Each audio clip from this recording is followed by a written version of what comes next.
Hi, welcome to Car Mechanical. In this video I'm going to show you how to change the pads and discs on your Mazda MX5. So we're going to do this on the front.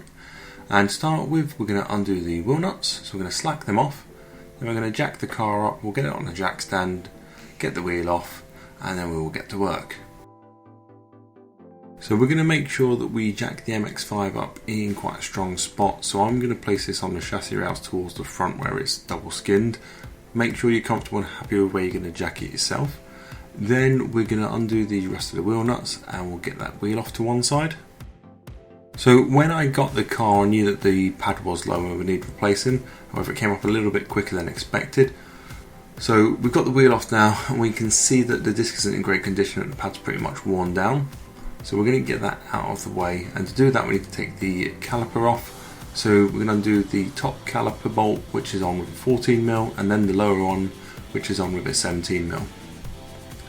So we're going to undo that. I'm just doing it with a ratchet there. You might need a breaker bar to undo it if it's a little bit stubborn, but you shouldn't need too much effort. So we're going to do the lower one as well. So what was kind of interesting with this is that on the other side the pads aren't anywhere near as worn down. It was just on the right side that we've got the big problem. So with the caliper undone, we're going to take those bolts out. So all these slide pins, as are known. So we'll pop them out to one side. Now sometimes calipers can be stuck on. You might want to get a block of wood and a hammer just to knock it off. Because the pad's all the way down, there's not much resistance. That's just going to slide off. And I'm just going to zip tie the carrier to one side at one of the control arms. I just don't want it flapping about whilst I'm dealing with everything else and potentially damaging the brake hose. So with that off to one side, we can take the pads off. So we've got like the spring clips on there that connect the two pads. They're going to come off. Then we're going to wiggle the pads out as well. Now they're quite deep in, they want a little bit of prying. We're just going to pop those out. We'll take a look at them a little bit after as well. Basically the front pad here was almost completely worn down and there was a little bit of material left on the back. Also, I'll come back to the shims. I'll start to take these off. They probably didn't need replacing, but as I had new ones I swapped them over. So the caliper carrier itself is held on with 17mm. So we're going to undo the two of those. I did need to use a breaker on those to just crack them off, but then I just undid them with the socket. So just hold on to the carrier or leave the top bolt in loosely. Once the carrier comes off, we've then got access to be able to take the disc off. So the disc itself just lifts off. Now I am putting the same disc back on. I will come back to that, but one of the other things I was just going to attend to, this piston's in quite a bad state. I'm going to do a bit of it off camera as well, but I just wanted to clean up this rust so it wasn't potentially sticking as badly, which is why that pad may have worn down so quickly. That's something I need to come back to in another video. The other thing I'm going to attend to is that the carriers were really badly corroded and covered in junk. I gave these a clean up, so quite a bit of wire brushing, a bit of sanding, using some abrasive pads just to clean off a lot of the crap really, and then I'll put some new shims back in. The Brembo pad kit I got came with new shims, so I thought I may as well use them. The other thing I was considering doing was painting the carriers and the caliper red. At the moment that's off the cards because I know I'm going to have to come back and sort some other bits and pieces out. Right, so on this occasion I'm actually reusing this disc. You may choose to fully replace the disc, which is probably the wiser choice. However, there is some justification in that. So the next thing we're going to do is to wind back the caliper.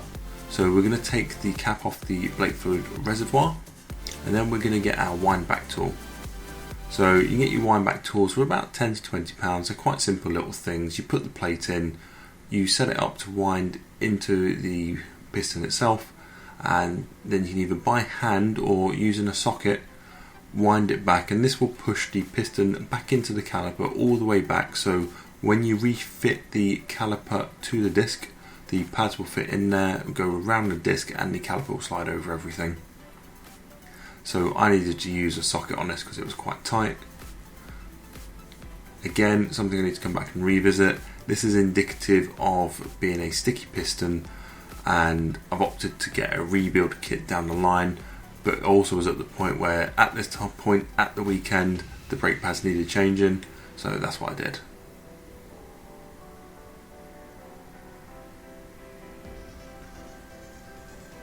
So you're going to do that until you've got it fully wound back.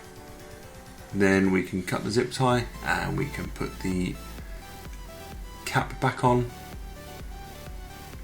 You can see where the fluid levels moved as well. And we're going to put the carrier back on, so we're going to do up those two 17mm bolts. So just before we put the new pads in, let's have a look at the old versus the new and we can just see how bad things actually have gone. So we're literally on one pad right down to the metal, bar a couple mil of a couple of bits of pad that was left. So this was definitely the right time to be changing it. And then we got the new pads. So putting in new Brembo pads. We're then going to put our new pads in. Now these are a little bit tricky to line up. There is a bit of a technique to it. So we've done the front one there, we'll do the rear in a second. When I say technique, they just kind of slide in a funny way. It's not the same as kind of VW Audi ones which come in from the side and always going quite easy. It's kind of just getting these lined up just right and then they pop in. So we're going to put these two sort of spring anti-shudder clips back in. So I'm using the new ones from the new pads. So we'll get those into place. With those now in place, we can put that caliper on. So we're going to snip the cable tie. We'll place the caliper over. Now if you haven't wound back the piston enough, you're going to have issues here. So if it does get stuck, you might need to wind it back just a little more. But we're all the way back, so we should be golden. So we're going to line it up over. We need to push those rubber boots in between and make sure it's lined up so the bolt can go in. And so we're going to do the top up, which was a 14mm. We're going to do the bottom up, which was a 17mm. And technically we're kind of all done at this point. So I'm going to clean the disc up with some brake cleaner quickly. Now the reason I've not replaced the disc is I'm hoping it will clean up with a little bit of use because of the thickness was fairly reasonable there. We're going to pop the wheel back on. We'll torque and tighten the wheel bolts up. So to start with, I'm just going to loosely tighten the wheel nuts up, not wheel bolts. So we'll get them into place. We'll take the car off the jack stand. So we'll jack it up, pull the stand, bring it out. I'm going to properly tighten the wheels up. Now remember to pump the brakes before you go and use the car. And this is how the discs ended up looking after a bit of use. So the rim that we had going on where the pad wasn't contacting was cleaned up and we got quite a nice end result. So that takes you through how to change discs and pads on your Mazda MX5.